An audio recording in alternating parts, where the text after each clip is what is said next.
Earlier I thought of a title which is The Destiny is Demography.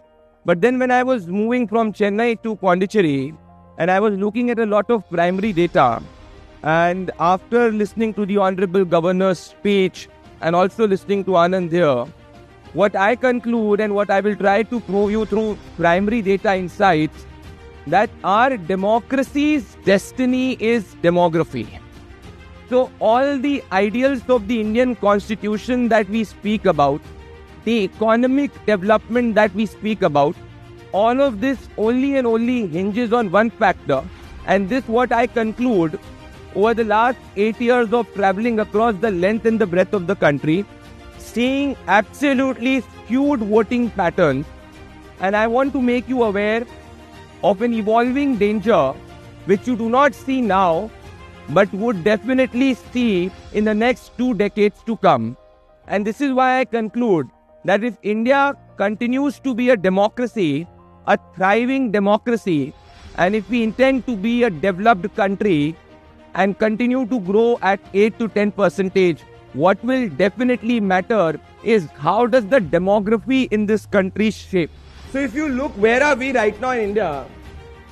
The Hindu population growth rate, and I will towards the end tell you why am I mentioning a lot about population growth rate, because there is huge skewed patterns in terms of economic development in these two areas where the demography is tilted.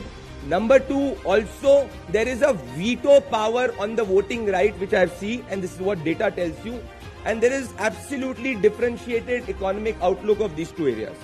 So right now in this country, if you see that the Hindu population growth rate is roughly around 16.5 to 17%. And the non-Hindu population growth rate is roughly 24 to 25%. Now, why do I mention this? I mention this because at this moment in this country, there are many more districts where the population of the non-Hindu minority, in particular the Muslim minority, is growing at a faster rate than the Hindu majority. Now, what does that do to your population? What does that do to your outcome? I will prove this in the slides later on, that places where the demography is 30% tilted. What do I refer by 30% tilted? Which means that areas where the Muslim minority population is 30%, data suggests, after studying successive 5 elections, whether at the state level or the voting outcome at the national level, that there is a virtual veto, which means that the fate of the 100% electorate which votes is decided by the 30% electorate which consolidates. And this is why I am not talking about a demography skewing in a manner where it has skewed in areas of Bengal, which I will come to, where it has skewed to a level where Hindu minorities have become areas of border areas of Bengal. But I am talking about more than 100 Lok Sabha constituencies in this country possibly becoming a scenario in the next 2 decades where the Muslim minority population can touch a 30%. Now, why is that a point which we should talk about? And this is where I come to my second part. If you look at certain 2 districts in this country, and this is a case study which I will bring to you. These are 2 districts. One is in Assam. This is a Lok Sabha constituency also. And one is in Bengal. Now, in 1950s, you would have seen that the Hindu population in these 2 districts was more than the Muslim population. However, now what do you see? That in Dhubri, the Hindu population is the minority population, where it is around 20-25%, and in Murshidabad it is around 30-35%. Now, I don't have an issue with a demography changing till the time it does not impact my outcomes. Now, how does it impact my outcome? In the last 50 years, in these 2 Lok Sabha constituencies, only a Muslim candidate has won. So if I talk about the tenet of secularism, which is about protecting the minorities also, in these 2 districts, the earlier minorities have become the majorities and the Hindu majority has become the minority, and the Hindu minority not even once in the last 50 years has been able to become a member of parliament or an MLA. So it's a virtual veto, and the voting has only happened not on any economic criteria, not on any development criteria. It has only and only happened on religious criteria. This is nothing to do with geography. I spoke about 2 districts in the eastern part. Now let me tell you another district which is in the southern part. And look at the interesting part. I will tell you about Kerala later. Malappuram, for instance, and this is very, very important, comes right there in the southern part. Kerala is considered to be a highly literate state. But does a highly literate non-Hindu population vote based on development economic parameter in the place or a district where the literacy is high but demography is skewed? So this Malappuram is a very interesting case. It is different from Murshidabad. It is different from, for instance, parts of Bihar.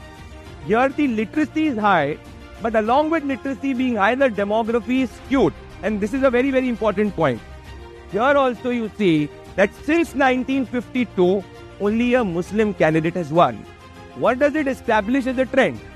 It establishes as a very important challenge that even though your literacy levels are very, very high, it will have no bearing, direct or indirect impact on your voting outcome.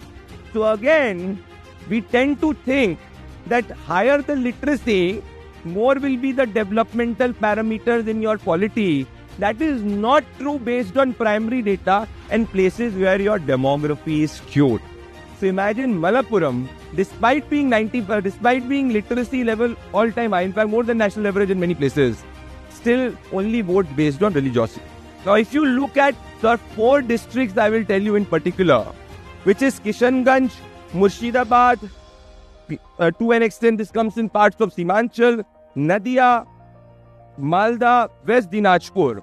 These are all areas which surround Bengal and Bihar. Now in these areas, all of them have a unique trend. All of them in the last 2.5 decades have become Hindu minority areas. All of them are adjacent to each other with hundreds of kilometers of distance. This roughly combines a population of 2.8 crore Muslim population. This is a majority Muslim population of 2.8 crores. Now the question which has to be asked, that as this population has increased in these areas, you have evidences and facts of illegal immigration increasing. You have evidences and facts of homemade bomb-making factories being found by a lot of security agencies. And you have evidences and facts which prove that despite any government welfare, these areas have become isolated silos. Lot of analysts think and foresee a danger that many of these districts are in the border areas.